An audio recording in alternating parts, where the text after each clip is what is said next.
Jimbo's never lost 3 straight conference games. I don't know that he's ever, as a head coach, lost 3 games overall in a row. Maybe if you went overlapping season, but certainly not in the same season. I think this is another Alabama beatdown, just as they've been cruising. I know they've got some injury issues at running back, and they're not as healthy as they want to be. Alabama is better. It was obvious against Ole Miss, right? Alabama wanted to turn that into, let's dial it back and go I formation and slug it out. And if you're going to go with a light box, we're just going to pound you. I don't think that same game plan works against Texas A&M, because if you're slowing the game down, you're doing A&M a favor.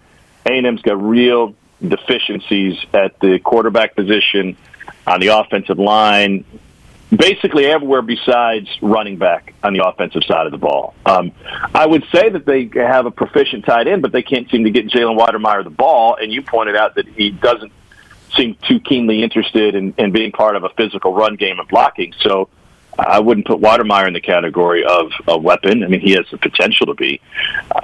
That's a mess, and I'm constantly reminded that you've got 2 national championship coaches in Dabo and in Jimbo that, for whatever reason, have decided not to take advantage of the transfer portal when they have 2 destinations that kids would love to go to.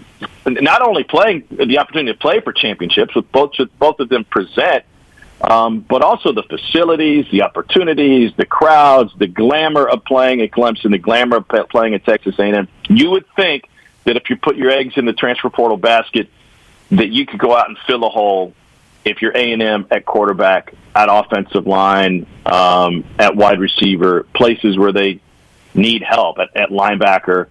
But Jimbo didn't do it. They got 1 offensive lineman in the portal, and he was a cast-off from Tennessee, and he's, filling in at left tackle, and that's kind of where they are. So they have a long way to go, and they have some tough questions to ask when it applies to Jimbo's future and his contract, what they're paying for and what they're getting in return.